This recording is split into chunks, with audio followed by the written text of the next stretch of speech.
करते हुए न कभी नहीं आपनोति प्राप्त करता है किल्बिषम पापपूर्ण फल। अनुवाद एवं तात्पर्य अभय चरणारविंद भक्ति वेदांत स्वामी श्रील प्रभुपाद जी के द्वारा। अनुवाद: ऐसा ज्ञानी पुरुष पूर्ण रूप से संयमित मन तथा बुद्धि से कार्य करता है, अपनी संपत्ति के सारे स्वामित्व को त्याग देता है और केवल शरीर निर्वाह के लिए कर्म करता है। इस तरह कार्य करता हुआ वह पाप रूपी फलों से प्रभावित नहीं होता है। तात्पर्य: कृष्ण भावना भावित व्यक्ति कर्म करते समय कभी भी शुभ या अशुभ फल की आशा नहीं रखता। उसके मन तथा बुद्धि पूर्णतया वश में होते हैं। वह जानता है कि वह परमेश्वर का भिन्न अंश है, अतः अंश रूप में उसके द्वारा संपन्न कोई भी कर्म उसका न होकर उसके माध्यम से परमेश्वर द्वारा संपन्न हुआ होता है। जब हाथ हिलता है तो यह स्वेच्छा से नहीं हिलता, अपितु सारे शरीर की चेष्टा से हिलता है। कृष्ण भावना भावित व्यक्ति भगवत इच्छा का अनुगामी होता है, क्योंकि उसकी निजी इंद्रिय तृप्ति की कोई कामना नहीं होती। वह यंत्र के एक पुर्जे की भांति हिलता डुलता है। जिस प्रकार रख रखाव के लिए पुर्जे को तेल और सफाई की आवश्यकता पड़ती है, उसी प्रकार कृष्ण भावना भावित व्यक्ति कर्म के द्वारा अपना निर्वाह करता रहता है, जिससे वह श्री भगवान की दिव्य प्रेमा भक्ति करने के लिए ठीक बना रहे। अतः वह अपने प्रयासों के फलों के प्रति निश्चेष्ट रहता है। पशु के समान ही उसका अपने शरीर पर कोई अधिकार नहीं होता।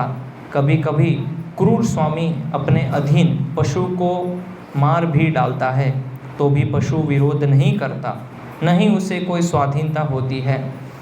आत्म साक्षात्कार में पूर्णतया तत्पर कृष्ण भावना भावित व्यक्ति के पास इतना समय नहीं रहता कि वह अपने पास कोई भौतिक वस्तु रख सके। अपने जीवन निर्वाह के लिए उसे अनुचित साधनों के द्वारा धन संग्रह करने की आवश्यकता नहीं रहती। अतः वह ऐसे भौतिक पापों से कल्मशग्रस्त नहीं होता। वह अपने समस्त कर्म फलों से मुक्त रहता है।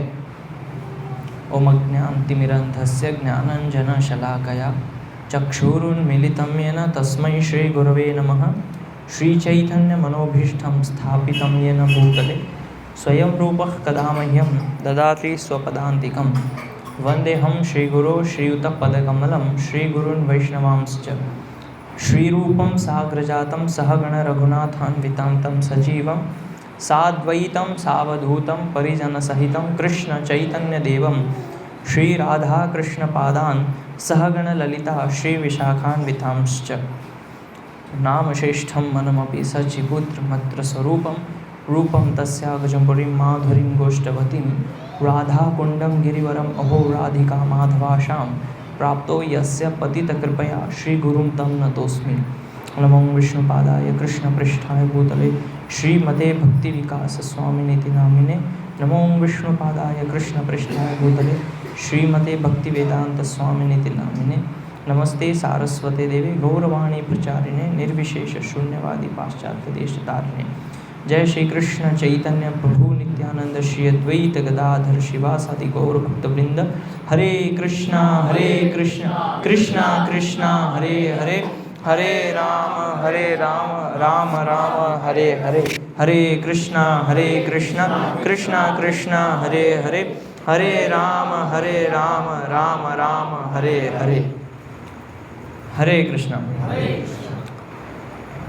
तो आज का ये जो श्लोक है, जिसमें कि तात्पर्य में लिखा है, ऐसा ज्ञानी पुरुष पूर्ण रूप से संयमित मन तथा बुद्धि से कार्य करता है। पहली लाइन में ऐसा लिखा है। तो भगवान यहाँ पे किस व्यक्ति की बात कर रहे हैं? जैसे भगवान ने यहाँ पे बोला ऐसा ज्ञानी पुरुष, तो वो ज्ञानी पुरुष कौन है, किसकी बात कर रहे हैं? तो जैसे कि हमने इसके पहले के श्लोकों में वर्णन किया कि जो निष्काम कर्म कर रहा है और अपने कर्मों को करके उसका जो फल है उससे आसक्त नहीं होकर वो भगवान को अर्पित कर रहा है, तो एक प्रकार से वो कर्म से नहीं बंध रहा है। तो इस व्यक्ति को ज्ञानी पुरुष कहा गया है। उसी का वर्णन भगवान यहाँ पे कर रहे हैं। तो यहाँ पे भगवान कह रहे हैं कि पूर्ण रूप से संयमित होता है। तो जो भगवान कृष्ण के भक्त होते हैं, यानी कि जो ज्ञान में पूर्ण रूप से स्थित होते हैं, और वो जब कार्य करते हैं तो कार्य करते समय उनका मन और बुद्धि संयमित होती है। तो ये बहुत ही बड़ी बात है कि हमारे मन और बुद्धि को संयमित करना। सामान्यतः लोग इसको कर नहीं पाते हैं, ये बहुत कठिन चीज़ है।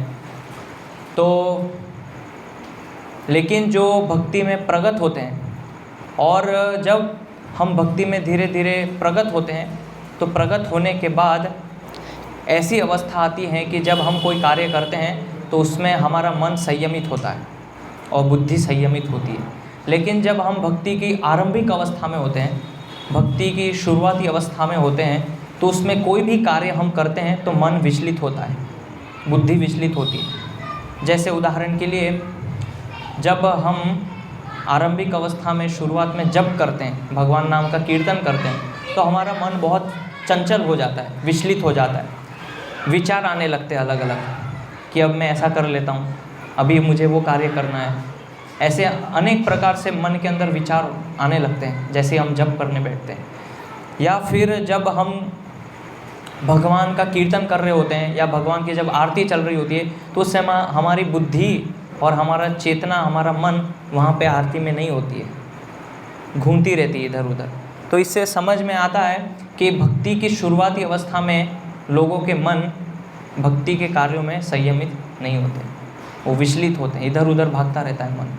लेकिन जब हम भक्ति में प्रगत हो जाते हैं तो फिर हम धीरे धीरे अपने मन को संयमित करते हैं। कैसे संयमित करते हैं?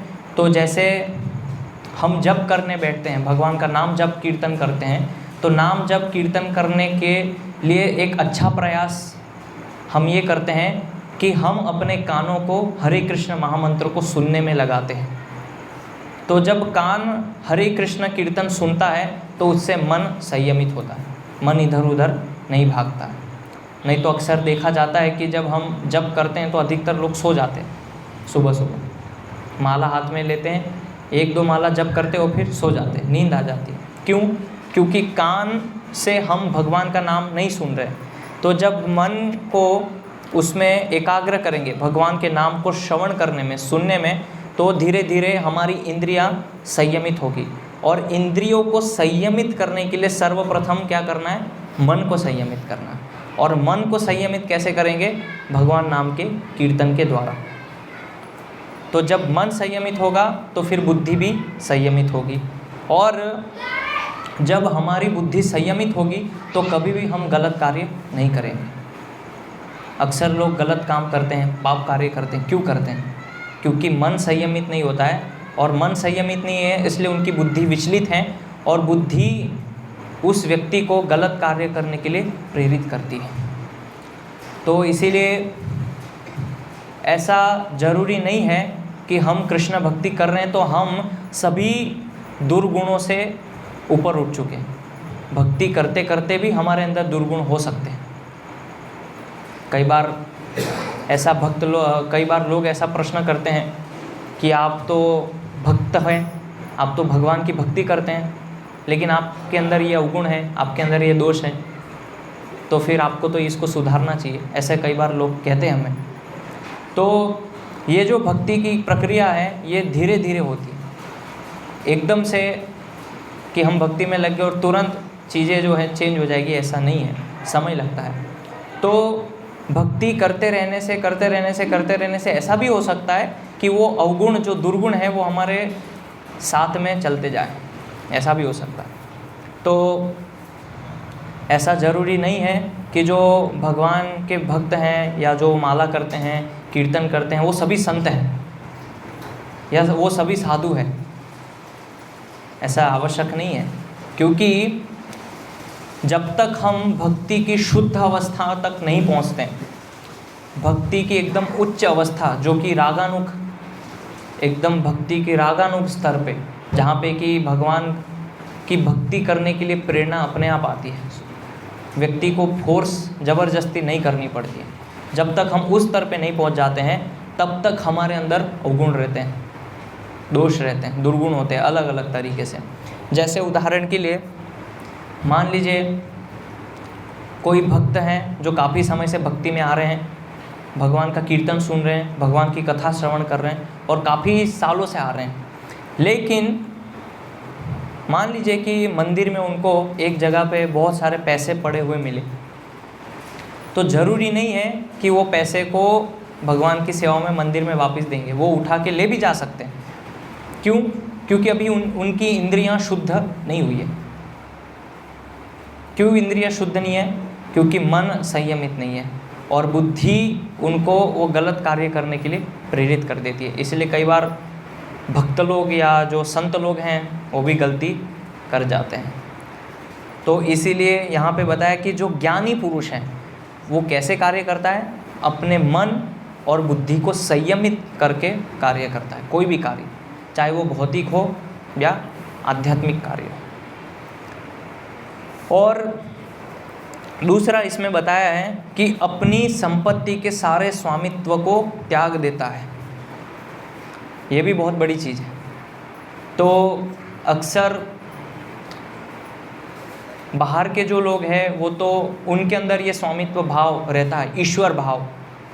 भगवान इसकी चर्चा भगवद गीता में करते हैं। ईश्वर भाव, कंट्रोलिंग, नियंत्रण करने का भाव, ये सबके अंदर है। यहाँ पे जितने भी लोग बैठे हैं सबके अंदर ईश्वर भाव है। कैसे ईश्वर भाव? कि मेरे अधीनता में होना चाहिए, मेरे अनुसार होना चाहिए।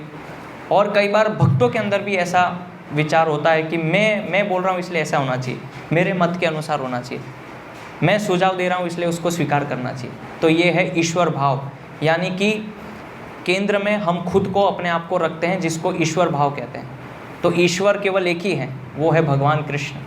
हम ईश्वर नहीं बन सकते, लेकिन भगवान कहते हैं कि सभी जीवात्मा के अंदर इस भौतिक जगत में आने से ईश्वर भाव होता है। और वो ईश्वर भाव जब हम भक्ति में आते हैं तो भक्ति में आने के बाद भी वो ईश्वर भाव बना रहता है। उसको छोड़ पाना बहुत कठिन है, वो एकदम आसानी से नहीं जाता है। तो भगवान कहते हैं भगवद गीता में, प्रकृते क्रियमाणानि गुणै कर्माणि सर्वशः अहंकार विमूढ़ात्मा कर्ता हम इति मन्यते। कि जीवात्मा सोचता है कि सब चीज़ें मैं कर रहा हूँ, कर्ता हम इति मन्यते, मेरे अनुसार हो रही है। लेकिन भगवान क्या कह रहे हैं? मया दक्षिण प्रकृति सूयते सचराचरम, कि ये प्रकृति तो मेरी अध्यक्षता में काम करती है। लेकिन भगवान कह रहे हैं कि जो मूर्ख है वो क्या सोचता है कि ये कार्य मेरे अनुसार हो रहा है, मैं करता हूँ, मैं स्वामी हूँ। लेकिन भगवान उल्टा बोल रहे हैं कि नहीं, ये जगत, ये सृष्टि मेरी अध्यक्षता में, मेरे अनुसार चलती है। तो जो मूर्ख लोग होते हैं, जिनके अंदर बुद्धि नहीं होती है, वो इस प्रकार से विचारधारा रखते हैं। तो जो वो भक्त हैं उनके अंदर भी ऐसा विचार हो सकता है कि मैं मंदिर को चला रहा हूँ, या मैं लोगों को प्रचार कर रहा हूँ, या मैं लोगों को कृष्ण भक्ति में लेके आ रहा हूँ, मैंने इनको भक्त बनाया है और ये मेरे वजह से भक्ति कर पा रहे हैं, और मैंने उनको प्रचार किया इसलिए ये भक्ति में आगे धीरे धीरे बढ़ रहे हैं, मैंने इनको दीक्षा दिलाई, मैंने इनको भगवान नाम का जप करने के लिए प्रेरित किया। तो ये ईश्वर भाव भक्त के अंदर भी हो सकता है। इसलिए हमें ये अहंकार से शून्य होना चाहिए।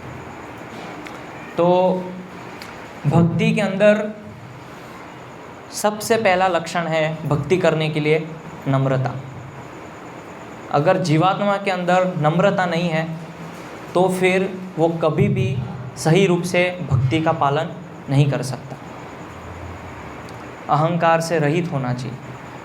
तो इसीलिए अलग अलग तरीके से माया जो है हमारी परीक्षा लेती है भक्ति के अंदर, अलग अलग तरीके से, और उस चीज़ को हम समझ नहीं पाते हैं। इसीलिए हमें ये शास्त्र पढ़ के, ज्ञान लेके हमारी बुद्धि को संयमित करना चाहिए, समझने का प्रयास करना चाहिए कि ये माया है, मेरे अंदर अहंकार का बीज डालने का प्रयास कर रही है। जब हम भक्ति में आते हैं, शुरू में जब कोई हमें प्रचार करते हैं तो शुरू में ऐसा होता है कि जैसा हमें बताया जाता है उनके अनुसार हम चलते हैं कि जी प्रभु जी, आप जैसा कहेंगे ऐसे करना है, आपके अनुसार ही भक्ति करनी है, आप जैसा बताएंगे ऐसे ही हम करेंगे, तो नम्रता होती है शुरू में। लेकिन जैसे जैसे धीरे धीरे हम भक्ति में आगे बढ़ने लगते हैं धीरे धीरे, तो फिर माया जो है अहंकार का बीज हमारे मन में डालने का प्रयास करती है और उस बीज को हम समझ नहीं पाते। तो फिर क्या होने लगता है कि प्रभु जी ऐसा कर लेते हैं, मैं बोल रहा हूँ, जो व्यक्ति भक्ति में लेके आए अभी वही व्यक्ति उनको सिखा रहे हैं। ऐसा होता है कई बार, जैसे किसी भक्त ने आपको प्रचार करके कृष्ण भक्ति में लेके आए, उन्होंने आपको सारी चीज़ें सिखाई, लेकिन कुछ सालों बाद क्या होता है कि वो व्यक्ति उनको सिखाने लगते हैं, उनके अंदर दोष निकालने लगते हैं। तो ये क्या है? माया का, अहंकार का बीज हमारे अंदर। जो चीज़ हम कृष्ण भक्ति में आए थे छोड़ने के लिए, वही बीज भक्ति के अंदर शुरू हो जाता है। आप समझ रहे हैं कि हम भक्ति करने क्यों आए? कि हम भगवान के दास हैं, हम भगवान के सेवक हैं। ये हमारे अंदर विनम्रता है, नम्रता है कि हमें भगवान की सेवा करनी है। ये भावना से हम भक्ति में आए थे। लेकिन जब हम भक्ति करते करते करते कहाँ पहुँच गए? भक्तों के अंदर दोष ढूंढने लग गए। फिर मेरे अनुसार होना चाहिए, मैं बोल रहा हूँ इसलिए ऐसा ही होना चाहिए, मैं कह रहा हूँ तो ऐसा ही करो आप। तो ये जो चीज़ हम छोड़ने के लिए आए थे वही चीज़ भक्ति के अंदर शुरू हो जाती है। तो ये क्या है? अहंकार का बीज है। इसलिए हमें भक्ति में आगे बढ़ना है तो सबसे पहले क्या करना है कि स्वामित्व की जो भावना है, ईश्वर भाव, इसको छोड़ना है। तो यहाँ पे बताया है कि अपनी संपत्ति अर्थात अपनी संपत्ति क्या है? तो अधिकतर लोग सोचते हैं कि मेरा घर, मेरा पैसा या मेरे परिवार वाले, लेकिन वो संपत्ति के साथ साथ आपका जो शरीर है वो भी आपकी संपत्ति है। तो यहाँ पे जैसे तात्पर्य में बताया है कि हमारा जो शरीर है उस पे हमारा कोई अधिकार नहीं है। वो संपत्ति किसकी है? भगवान कृष्ण की है। और भगवान श्री कृष्ण ने हमें ये शरीर, ये संपत्ति दी है भगवान की भक्ति करने के लिए। तो इसीलिए इस पे भी हमारा कोई अधिकार नहीं है। तो यहाँ पे बताया है कि स्वामित्व को त्याग देता है और केवल शरीर निर्वाह के लिए कर्म करता है। तो शरीर को चलाने के लिए क्या चाहिए? रोटी, कपड़ा और मकान। यही 3 चीज़ों की आवश्यकता है शरीर को चलाने के लिए। तो शरीर को चलाने के लिए पंखे की आवश्यकता नहीं है, कूलर की आवश्यकता नहीं है, एसी की आवश्यकता नहीं है। लेकिन चूँकि हमने अपनी आवश्यकताओं को बढ़ा लिया है, इसलिए हमको ज़रूरत से ज़्यादा कार्य करना पड़ता है शरीर को चलाने के लिए। तो अगर हम भगवान की जो पद्धति है, वर्णाश्रम पद्धति, उसके अनुसार देखें तो भगवान ने एक बहुत ही अच्छी एक पद्धति बनाई है कि जिसमें कम से कम काम करना पड़े और बाकी का जो समय है वो हम भगवान की भक्ति के लिए प्रयोग करें। लेकिन जब हम शहरी वातावरण में रहते हैं तो वो संभव नहीं है। तो शहरी वातावरण में क्या है कि ज़्यादा से ज़्यादा काम करें और थोड़ा समय मिले तो उसमें भक्ति करें, ये शहरी वातावरण। लेकिन जो ग्रामीण वातावरण है उसमें क्या होता है कि थोड़ा समय काम करना है खेत में और बाकी का जो समय बचता है दिन में उसमें भजन करना है। लेकिन शहर में तो हम जाते हैं सुबह जॉब पे, आते आते घर में रात हो जाती है और थोड़ा समय बचता है तो उसमें कुछ 1-2 माला भगवान की कर लेते हैं, थोड़ा शास्त्र पढ़ लेते हैं। कई लोगों को तो शास्त्र पढ़ने का भी समय नहीं मिलता है, माला करने का समय नहीं मिलता है शहरी वातावरण में। तो थोड़ा बहुत समय मिलता है तो यहाँ पे आके बैठ जाते हैं, शुक्रवार को कथा सुन लेते हैं। तो ये भगवान की पद्धति के विरुद्ध जाके हम कार्य करते हैं। इसको कहते हैं उग्र कर्म, शास्त्र में उग्र कर्म बताया गया। तो इसीलिए हमें कार्य करते समय जो कि शास्त्र के विरुद्ध है उसमें बहुत ही सजग और सावधान रहना चाहिए, अलग अलग तरीके से। तो जब तक हम अपने आप को संयमित करते हुए नहीं चलेंगे तो हमारा ये जो विचार है कि मैं स्वतंत्र हूँ, ये विचारधारा हमारे अंदर और बढ़ती जाती है और अधिक, वो हमें पता नहीं चलता है। और जैसे ही भगवान की जो शक्ति है, माया शक्ति, पता चलता है कि ये जीवात्मा के अंदर स्वतंत्र की इच्छा है, तो वो हमें उसी के अनुरूप ऐसा वातावरण निर्मित करती हैं कि हमें लगता है कि सब कुछ मैं ही कर रहा हूँ, सब मेरी अध्यक्षता में हो रहा है, मेरे अनुसार हो रहा है। अब चाहे वो भक्त हो कि अभक्त हो, लेकिन नियम दोनों के लिए एक जैसा है। तो इसीलिए भक्ति जब हम करते हैं तो भक्ति के साथ साथ सावधानी रखना भी बहुत आवश्यक है। अधिकतर लोग सोचते हैं कि बस भक्ति करो, भगवान के लिए भाव होना चाहिए, लेकिन सावधानी नहीं बरतते हैं। और सावधानी नहीं बरतते हैं, उसका दुष्परिणाम ये होता है कि फिर भक्ति के अंदर ही गलत काम हो जाते हैं। क्यों? क्योंकि सावधानी नहीं बरतते। तो क्या क्या सावधानी? तो जैसे कि स्त्री पुरुष को नहीं मिलना है, अलग रहना है, स्त्री पुरुष को बातचीत नहीं करना है, आपस में एक साथ नहीं बैठना है, अलग अलग बैठना है। तो ये सारे क्या नियम हैं। और क्या क्या सावधानी है कि हमें अधिक भोजन नहीं करना चाहिए, अधिक सोना नहीं चाहिए, या कम नहीं सोना चाहिए, कम भोजन नहीं करना चाहिए। उससे शरीर जो है हमारा खराब होता है, स्वास्थ्य खराब होता है, और फिर हम भगवान की भक्ति नहीं कर पाते हैं। और फिर ऐसी अवस्था आ जाती है कि हमें अस्पताल जाना पड़ता है, और कई कई महीने, कई कई साल अस्पताल की गोलियां खानी पड़ती है, और शरीर को आराम देना पड़ता है। क्यों? क्योंकि हमने सावधानी नहीं रखी। हम तो जोश जोश में, उत्साह में बस भगवान की भक्ति करनी है, उसमें थे, लेकिन जो सावधानी रखनी चाहिए थी वो सावधानी हम नहीं रख पाए, तो उसकी वजह से दुष्परिणाम हो जाते हैं हमारे साथ। तो भक्ति के साथ साथ सावधानी, ये जो व्यक्ति करता है वास्तव में वो बुद्धिमान है। तो सावधानी भी रखनी है और भक्ति के नीति नियमों का पालन भी करना है। तो इसलिए शास्त्र में वर्णन है कि अगर हम अपने निर्वाह के लिए, जीवन निर्वाह के लिए, अगर हमें अपना शरीर चलाना है, तो शरीर चलाने के लिए अलग अलग कार्यों की आवश्यकता पड़ती है, अलग अलग तरीके से हमें कार्य करने पड़ते हैं। तो हमें प्रयास करना चाहिए कि अगर हमारा शरीर ऐसे कार्यों से चल रहा है जो कि भगवान के द्वारा निर्दिष्ट हैं, भगवान के द्वारा आदिष्ट हैं, जो भगवान ने बताया, उसके अनुसार अगर हमारे कार्य चल रहे हैं, तो फिर हमें वो कार्य करना चाहिए। फिर हमें ये जॉब, फैक्ट्री या जो जहाँ पे उग्र कर्म होते हैं उससे अपने आप को बचाना चाहिए। तो जैसे कृषि है या गोरक्षा है, वाणिज्य है, ऐसे कार्य जो सतोगुण कार्य बताए गए वो कार्य हमें करने चाहिए, क्योंकि ये भगवान ने बताया जीवात्मा के लिए। और जो फैक्ट्री में जो कार्य होते हैं उससे क्या होता है, जीवों का शोषण होता है, प्रकृति का शोषण होता है। तो ऐसे कार्य जब हम करते हैं तो उससे हमारे अंदर रजोगुण बढ़ता है, और जब रजोगुण बढ़ता है तो रजोगुण के साथ साथ लोभ बढ़ता है। तो ऐसे कार्यों में हमें अपने आप को नहीं लगाना चाहिए, क्योंकि जब हम भक्ति करते हैं तो भक्ति होती है भगवान के अनुसार, हमारे अनुसार नहीं होती है। तो इसीलिए जब हम भक्ति करते हैं तो गुरु और जो भगवान हैं उनके आदेश क्या हैं, उनके अनुसार हमें, शास्त्र के अनुसार कार्यों को चुनना चाहिए।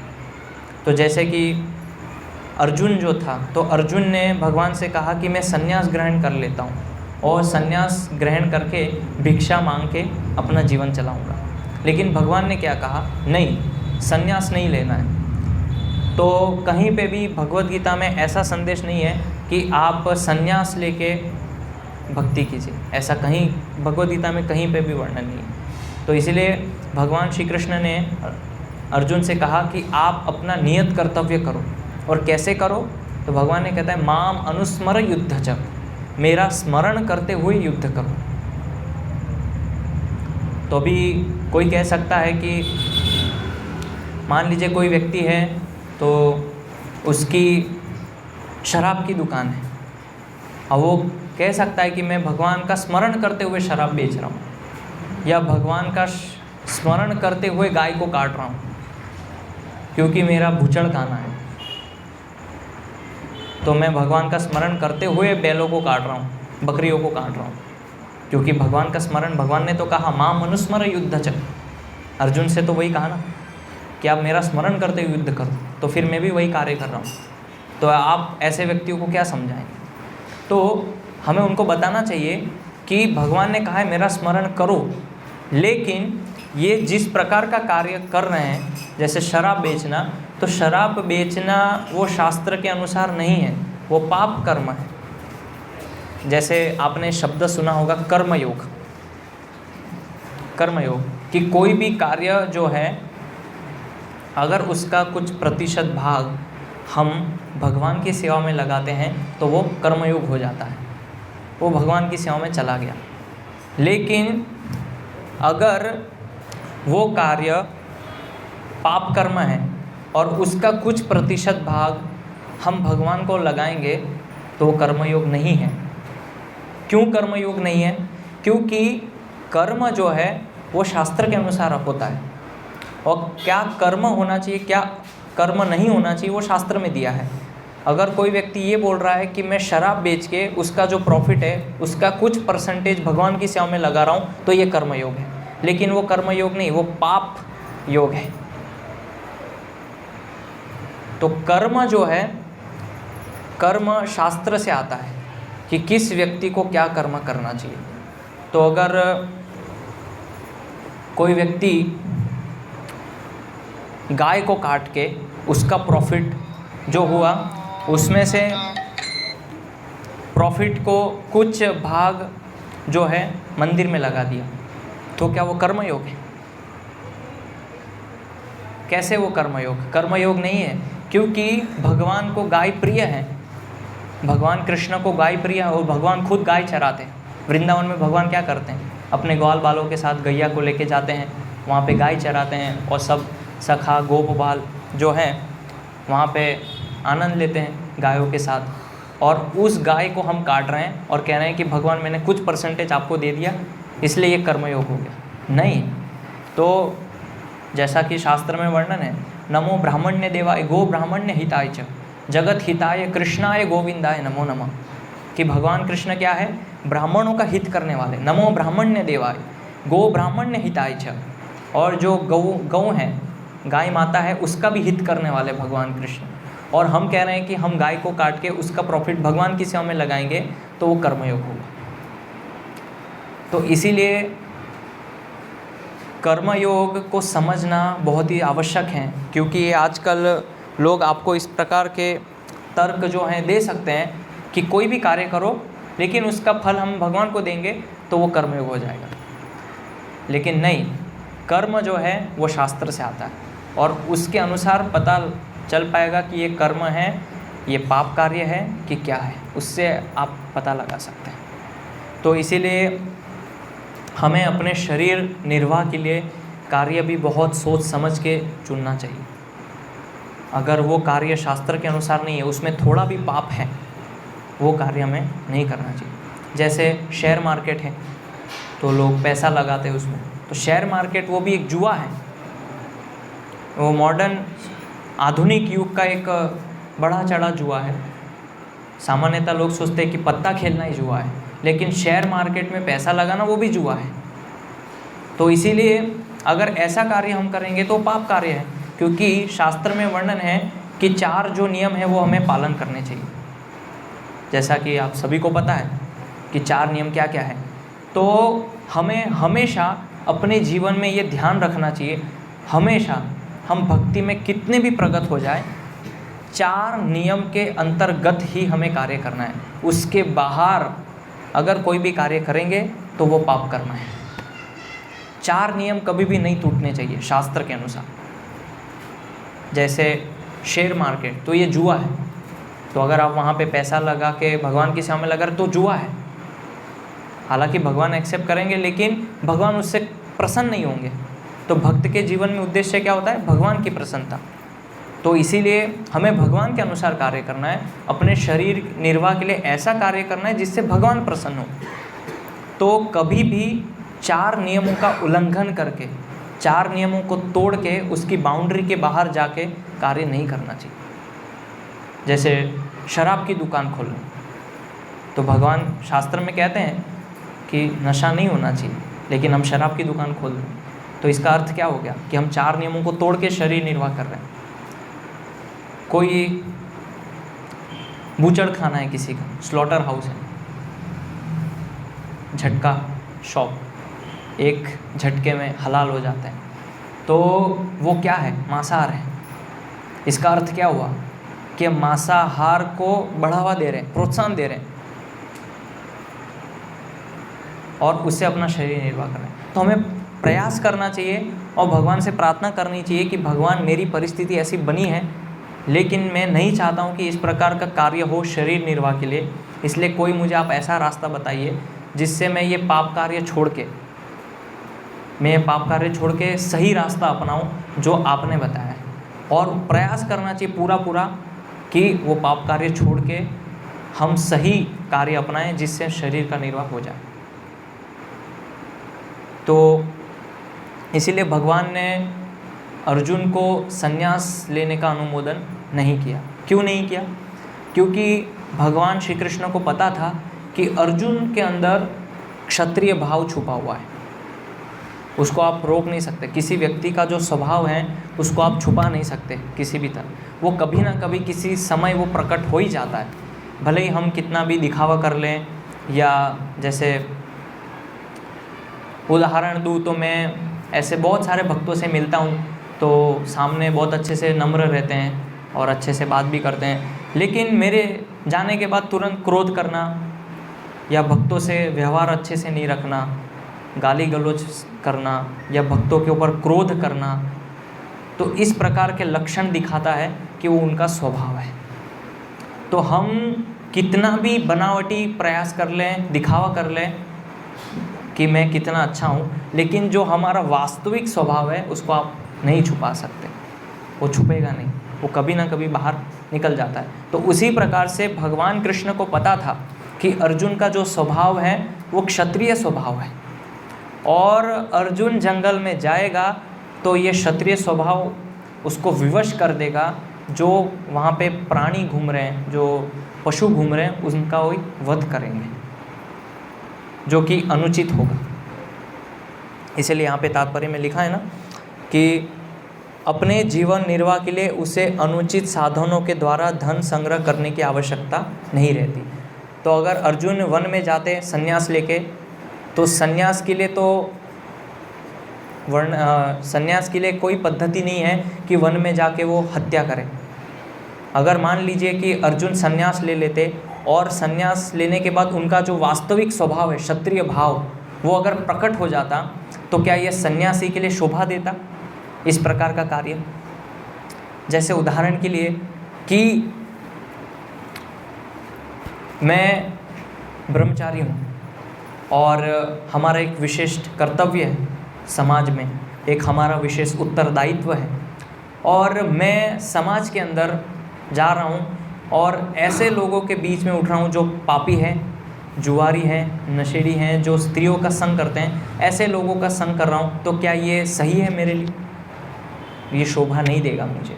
तो उसी प्रकार से अगर अर्जुन संन्यास ले लेते और इस प्रकार से जीवों की हत्या करते हैं तो वो अनुचित हो जाता है। इसलिए भगवान कृष्ण ने कहा कि आप संन्यास मत लीजिए, आपका जो स्वभाव है उस स्वभाव में रहिए और युद्ध कीजिए यहाँ पे कुरुक्षेत्र में।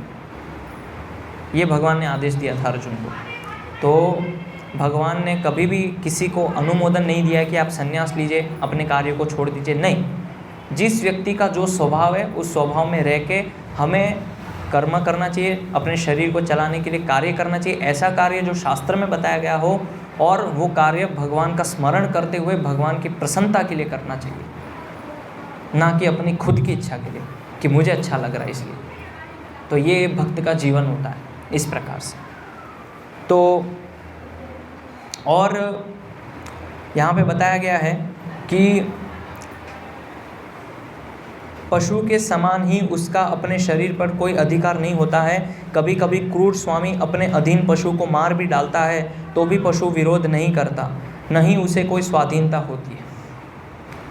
तो यहाँ पे वर्णन इस प्रकार से दिया है कि हमारा जो स्वभाव है, जीवेर स्वरूप हो कृष्ण नित्य दास। जो दास स्वरूप जो है ये हमारा वास्तविक स्वरूप है। जैसे मैंने अभी बताया कि हमारा सबका ओरिजिनल स्वरूप होता है, तो हमारा जो वास्तविक स्वरूप है वो है दास स्वरूप। तो यहाँ पे बताया गया है कि जिस प्रकार से पशु का कोई अधिकार नहीं है तो आता है उसको व्यक्ति मार के चला जाता है, उसी प्रकार से भगवान का हमारे शरीर पे पूरा अधिकार है, पूरा अधिकार है। तो कभी कभी भक्ति में जब हम आते हैं तो भगवान हमारी परीक्षा लेने के लिए हमारे शरीर में कष्ट दे सकते हैं, अलग अलग पीड़ाएं दे सकते हैं और ऐसी परीक्षाएं ले सकते हैं कि जिससे हमारा जो विश्वास है, हमारी जो श्रद्धा है वो भगवान से उठ भी सकती है। क्यों? क्योंकि भगवान का शरीर है, भगवान की संपत्ति है, मेरी संपत्ति नहीं है, इसलिए मेरा इस शरीर पे कोई अधिकार नहीं है।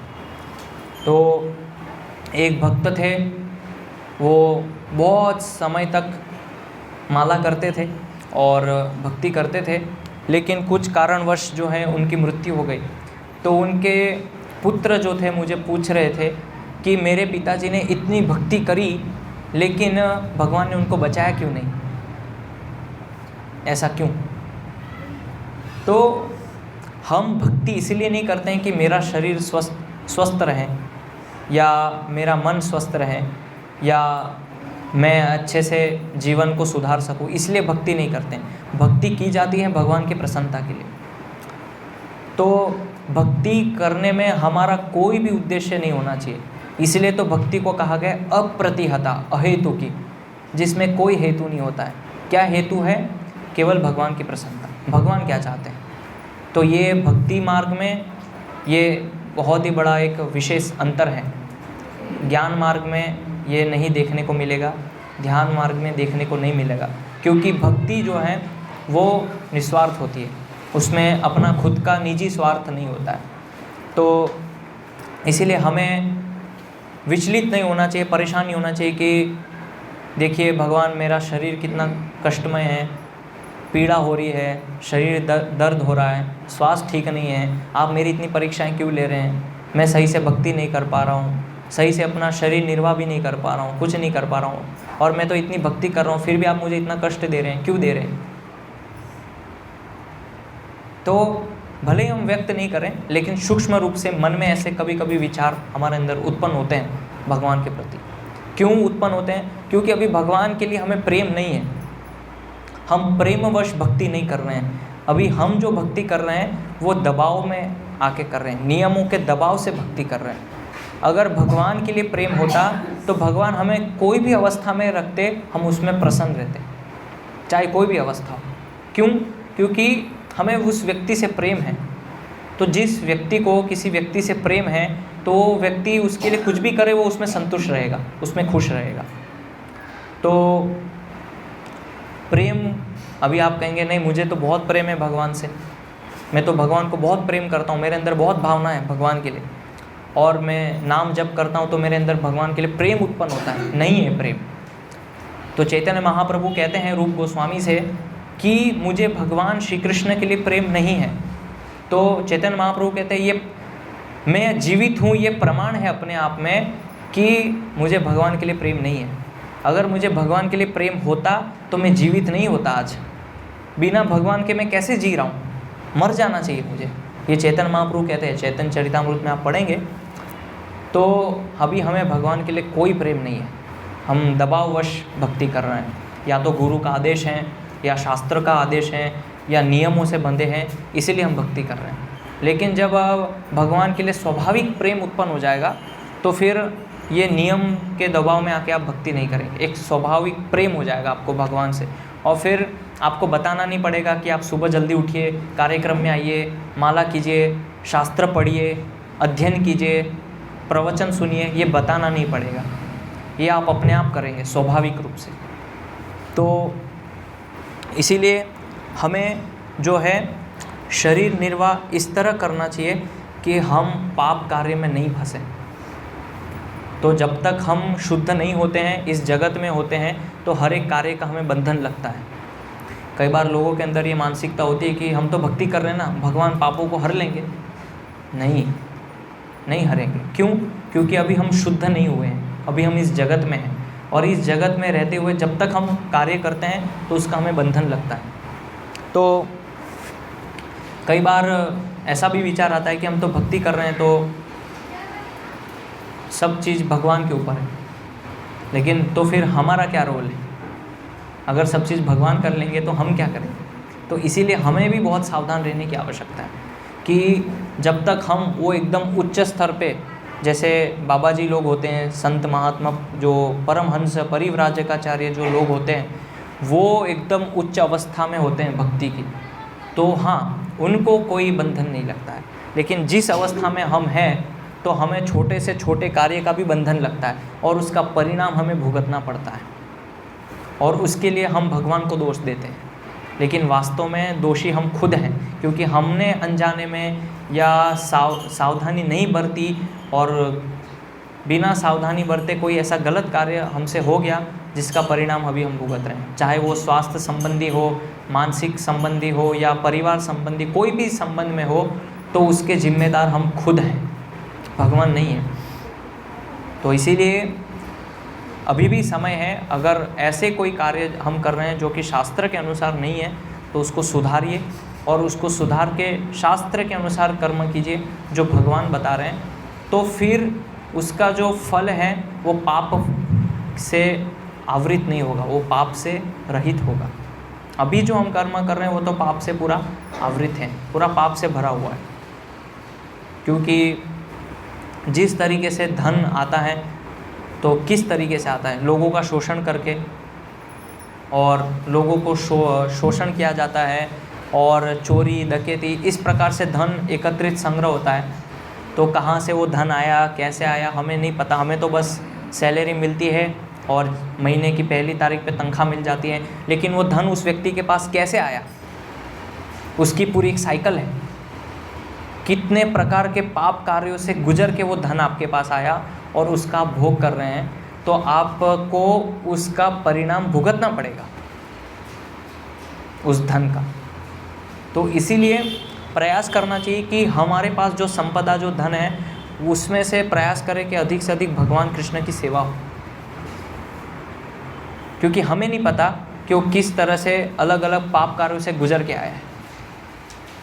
तो इस तरह से हम ये सब प्रकार के कार्य करेंगे तो फिर धीरे धीरे हम भक्ति में प्रगति करेंगे। अगर ये सब जो नियम मैंने बताए और ये जो विचार मैंने प्रस्तुत किए, इस पे अगर हम ध्यान नहीं देंगे तो फिर भक्ति में आगे नहीं बढ़ पाएंगे, वहीं के वहीं स्तर पे बने रहेंगे।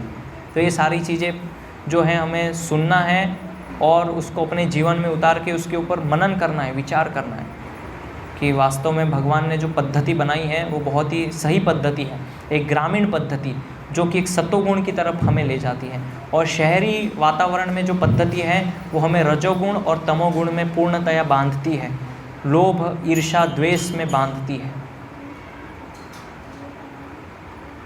क्योंकि हर एक जीव दूसरे जीव से स्पर्धा करता है, प्रतिस्पर्धा है एक जीव के दूसरे जीव के प्रति, और स्पर्धा है तो फिर लोभ है, और जब लोभ है तो फिर ईर्ष्या होगी, द्वेष होगा जीवात्मा के प्रति। लेकिन जो ग्रामीण जीवन है वो सतोगुण का जीवन है।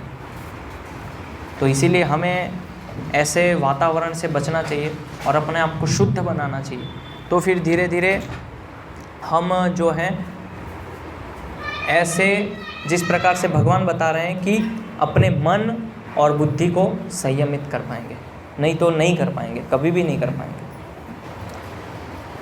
हरे कृष्ण। अगर किसी का कुछ प्रश्न है, जिज्ञासा है तो पूछ सकते हैं।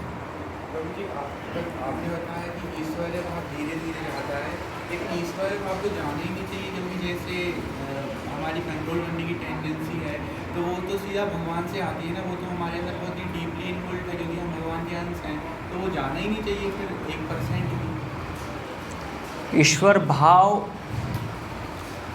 है वो गलत है, वो हमारे अंदर है, एक्चुअली वो गलत है।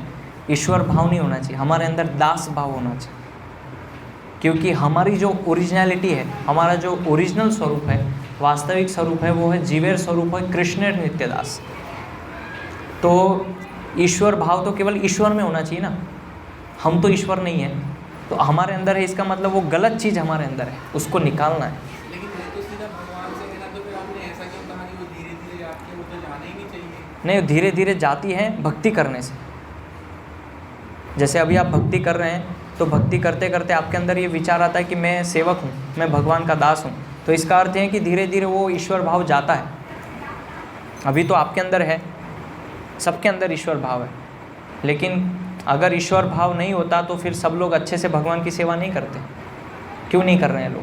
इसका मतलब कि दास भाव अभी नहीं है। तो जब हम भगवान की सेवा करते हैं, भगवान के लिए झाड़ू मारते हैं, भगवान के लिए पोछा मारते हैं, भगवान के लिए बर्तन धोते हैं, या भगवान की ऐसी निम्न से निम्न सेवा करते हैं, तो हमें कभी ये नहीं सोचना चाहिए कि अभी मैं भक्ति में प्रगत हो गया हूँ, या मैं सन्यासी हूँ, ब्रह्मचारी हूँ, तो मैं भगवान के लिए बर्तन नहीं धो सकता या भगवान के लिए झाड़ू नहीं मार सकता। नहीं, हम भक्ति में कितने भी उन्नत अवस्था में हो, हमें भगवान की छोटी सी छोटी सेवा करने के लिए हमेशा तत्पर होना चाहिए। उससे होगा क्या कि हमारे अंदर जो ईश्वर का भाव है कंट्रोलिंग करने का, कि मेरे अनुसार मेरे अधीन, वो भाव खत्म होता है। इसलिए पहले गुरुकुल में इस प्रकार की शिक्षाएं बच्चों को दी जाती थी कि गुरु का जो टॉयलेट है, शौचालय, उसको साफ़ करना, गुरु के वस्त्र साफ़ करना, या गुरु के जो बर्तन है उसको धोना, ये निम्न से निम्न सेवा देते थे। क्यों? क्योंकि पहले उसको सिखाते थे कि तुम दास हो, पहले ये सीखो। ये प्रशिक्षण दिया जाता था, और जब ये प्रशिक्षण वो प्राप्त करते थे कि मैं दास हूँ, तब उसके बाद उनको वेद की शिक्षा देना आरंभ करते थे। जाते से ही वेद नहीं सिखाते थे। अगर जाते से ही वेद सिखा देंगे तो उसका अहंकार और बढ़ जाएगा। इसलिए पहले निम्न सेवा कीजिए, और निम्न सेवा करके जब आप ये समझने लगेंगे कि मैं दास हूँ, तो फिर आपको ये ग्रंथ की शिक्षा, भगवद गीता की शिक्षा सही रूप से आप आत्मसात कर पाएंगे, उसका अनुभव होने लगेगा आपको। अभी तो हम केवल पढ़ते हैं भगवद गीता और शास्त्र, भागवतम, सब ग्रंथ पढ़ते हैं, लेकिन उसकी अनुभूति नहीं है, उसका साक्षात्कार नहीं है। क्यों? क्योंकि अभी हम सेवा नहीं कर रहे हैं। तो इसीलिए प्रयास करना चाहिए कि निम्न से निम्न सेवा जो हम भगवान के लिए कर सकते हैं। जैसे जगन्नाथपुरी में आप जाएंगे तो आज भी वहाँ के जो राजा है, भगवान जगन्नाथ रथ के सामने झाड़ू मारते हैं। क्यों? वो तो राजा है, उनको क्या ज़रूरत है? तो भगवान के सामने सभी जीवात्मा की जो स्थिति है बहुत छोटी है। हम बहुत छोटे हैं भगवान के सामने, और हमें छोटी से छोटी सेवा करके भगवान को प्रसन्न करने का प्रयास करना चाहिए। उसमें संकोच नहीं होना चाहिए। जैसे अगर मान लीजिए कल उठ के कोई मुझे बोले कि प्रभु जी आप जाइए टॉयलेट, शौचालय साफ़ कीजिए, आज भक्त लोग आएंगे, तो मुझे तत्पर होना चाहिए। क्यों? क्योंकि उससे भगवान प्रसन्न होंगे। मुझे ये संकोच नहीं करना चाहिए, अरे मैंने लाल कपड़े पहने, लाल वस्त्र पहने, लोग क्या सोचेंगे कि ये शौचालय साफ़ कर रहे हैं प्रभु जी, या कक्ष साफ़ कर रहे हैं। नहीं, ये विचार बिल्कुल नहीं आना चाहिए। अगर ये विचार आ रहा है, इसका मतलब कि हमारे अंदर अभी भी ईश्वर भाव है। तो इसीलिए सेवा की भावना होनी चाहिए, और पूरी रामायण हमें यही सिखाती है कि भगवान राम की सेवा कैसे करनी है। पूरे रामायण में अगर आप अच्छे से पढ़ेंगे तो पूरा रामायण में वही भरा हुआ है। सब लोग अलग अलग तरीके से भगवान राम की सेवा करते हैं। तो सेवा करने से ईश्वर भाव जाता है। सेवा नहीं करेंगे तो ईश्वर भाव बना ही रहेगा।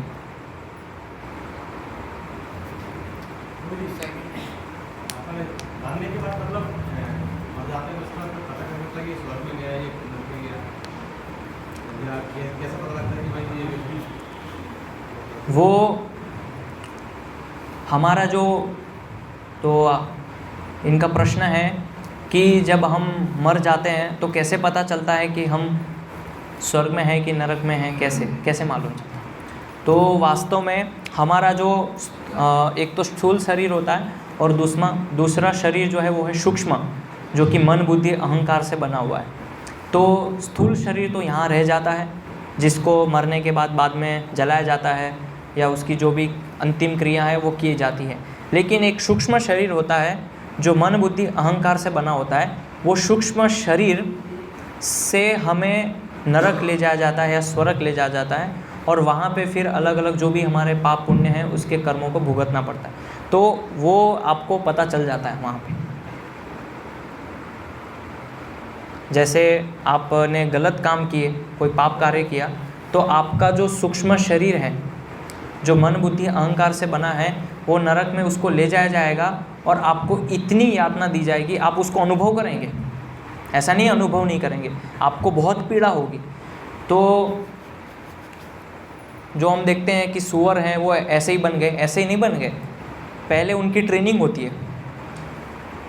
पहले उस शरीर को प्राप्त करने के लिए नरक में उसको ट्रेनिंग दी जाती है। तो आप श्रीमद् भागवत के पंचम स्कंद में पढ़ेंगे तो वहाँ पे वर्णन है कि खून की नदियाँ होती है, पस की नदियाँ होती हैं, उसमें उस जीवात्मा को डाला जाता है। मल मूत्र की नदियाँ होती है, उसमें फेंका जाता है, वहाँ पे वो रहता है, सड़ता है, और जब वो प्रशिक्षण प्राप्त करता है तब तो फिर उसको सूअर का शरीर दिया जाता है।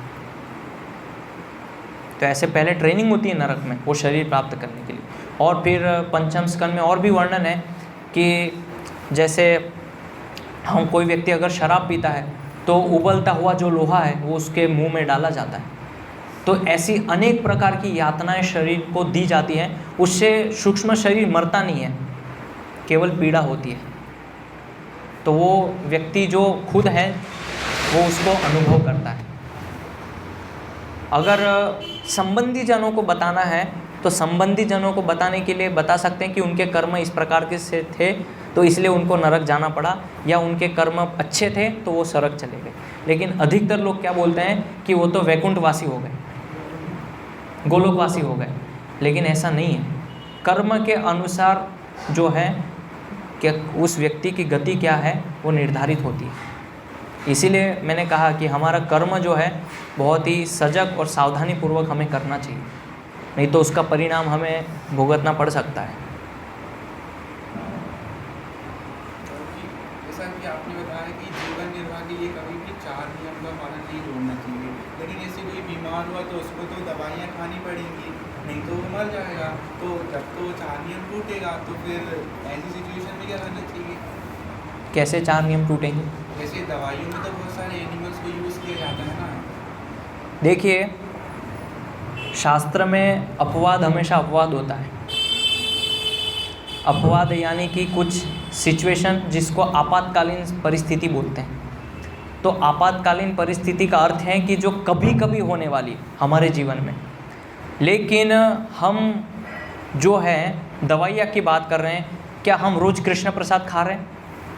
क्या हम ये स्तर पे आ गए कि रोज़ बिना प्याज लहसुन का भगवान को भोग चढ़ा के खा रहे हैं? ये स्तर पे हैं हम। पहले वो तो नहीं पालन कर पा रहे हैं, लेकिन बात करते हैं मेडिसिन की, तो वो तो कभी कभी होने वाली है। लेकिन जो हमारी रोज़ की दिनचर्या की बात है, पहले उसको तो सुधारें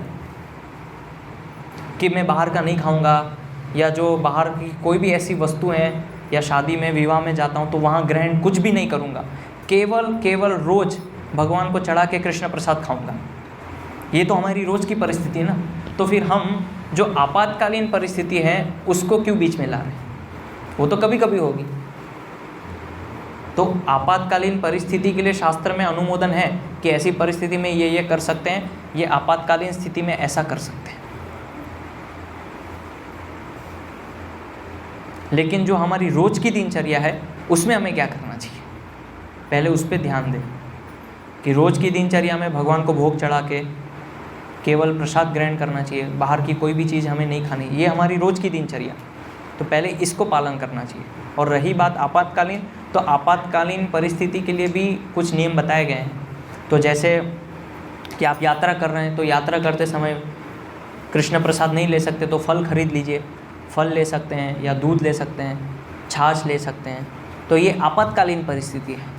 तो अभी आप कहेंगे लेकिन वो तो प्रसाद नहीं है, लेकिन वो है ही आपातकालीन स्थिति, इसलिए तो वहाँ पे वो नियम बताया गया। ऐसा तो नहीं कि वो रोज़ रोज़ हम ऐसा कर रहे हैं या रोज़ मेडिसिन खा रहे हैं। तो इसलिए पहले जो आवश्यकता है वो है हमारी दिनचर्या को सुधारने की।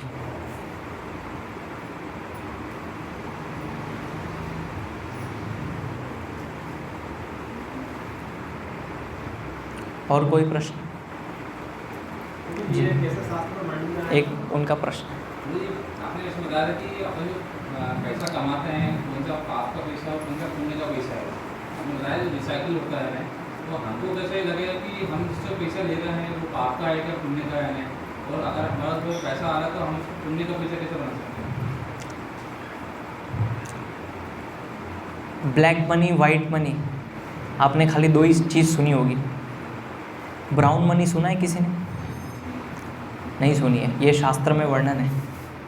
आपने तो खाली ऐसा ही सुना होगा लोगों से कि ब्लैक मनी वाइट मनी होती है, लेकिन नारद संहिता एक ग्रंथ है, नारद संहिता करके एक पुस्तक है जिसमें नारद मुनि इकोनॉमिक्स के ऊपर पूरी चर्चा करते हैं। उसके अंदर ये ब्लैक मनी वाइट मनी होता है। तो नारद मुनि बताते हैं कि ब्राउन मनी भी होता है। तो जो पैसा ब्लैक से आया उसको भगवान की सेवा में लगा दो, ब्राउन मनी हो गया। जो पैसा आपने गलत तरीके से कमाया है उसको भगवान की सेवा में दे दो, खुद कुछ मत रखो, तो वो ब्राउन मनी हो गई। तो इसलिए क्या करना चाहिए कि जो हमें परिस्थिति पता नहीं है कि धन किस तरह से आ रहा है, तो उस धन का कुछ अंश, हालांकि गृहस्थों को तो बताया गया है कि अपने जीविका का कुछ अंश भगवान की सेवा में या कृष्ण भक्ति के प्रचार हेतु उस कार्य के लिए देना चाहिए, लेकिन अगर नहीं देंगे तो उसका परिणाम लगेगा। तो अगर उस धन का कुछ हिस्सा, कुछ अंश हम भगवान की सेवा के लिए रखते हैं कि हर महीने में इतना अंश भगवान की सेवा के लिए छोड़ देता हूँ मेरी तरफ से, तो फिर भगवान उसको स्वीकार करेंगे सहर्ष, और प्रेम से अगर आप देंगे तो भगवान उसको भी, आप वो धन के अंदर जो पाप है उसको हर लेंगे। तो हमें पता नहीं है इसलिए तो फिर आवश्यकता है कि उस धन को भगवान की सेवा में लगा दे कुछ %। तो इसीलिए पहले के समय में लोगों के अंदर ये चेतना थी, ये बुद्धि थी कि कुछ भी मेरे पास आएगा तो इसमें से कुछ अंश मुझे भगवान को देना है। जैसे धान होगी तो उसमें से कुछ चावल भगवान के मंदिर पहुंचाने हैं, क्योंकि पता नहीं है कि खेती करते समय कितने जीवों की हत्या हुई होगी, कितने जीवाणु कीटाणु मरे होंगे, तो इसलिए उसका कुछ अंश भगवान को देना है। और एक दूसरी विचारधारा है कि भगवान ने हमें दिया है इतना सब कुछ, पानी दिया, हवा दिया, और अनुकूल वातावरण था पौधे को उगने के लिए, इतनी सारी चीज़ें दी, तो क्या मेरा कर्तव्य नहीं है कि मैं कुछ भगवान को दूँ मेरी तरफ से? तो ये दूसरा एक विचार था। और दूसरा विचार है कि वो ये भावना कि इसमें कोई पाप हुआ हो तो भगवान की सेवा में जाएगा तो उससे शुद्धिकरण होगा। इसीलिए भगवान के भक्त भोजन को भोग क्यों लगाते हैं? ताकि अनजाने में जो पाप हो जाता हो तो भगवान उसको ग्रहण करते तो वो शुद्धि उसकी हो जाती है भोजन की, इसीलिए वो प्रसाद हो जाता है, महाप्रसाद भगवान का। और जब वो महाप्रसाद हम खाते हैं तो हमारे अंदर भी भगवान जैसे सद्गुण आने लगते हैं धीरे धीरे। जैसे किसी व्यक्ति को कोरोना हो गया है या चिकन पॉक्स हो गया है, चिकनगुनिया बोलते हैं, क्या बोलते हैं, चिकन पॉक्स, हाँ वो हो गया है, तो ये सारे ऐसे रोग हैं जो फैलते हैं दूसरों जीवों में, मतलब एक व्यक्ति से दूसरे व्यक्ति में। अगर किसी को कोरोना है उसके साथ बैठ के भोजन करेंगे या संपर्क में आएंगे तो फैल जाएगा। तो उसी प्रकार से भगवान का प्रसाद जो है महाप्रसाद, वो जब हम लेते हैं तो भगवान के गुण, सद्गुण भी उस जीवात्मा के अंदर ट्रांसफ़र होते हैं और वो उससे हमारी शुद्धि होती है शरीर की। तो इसीलिए अभी पता नहीं है कि लक्ष्मी किस तरह से आ रही है, तो इसीलिए बेस्ट है कि कुछ हिस्सा हम भगवान की सेवा में हर महीने उसको लगा दें।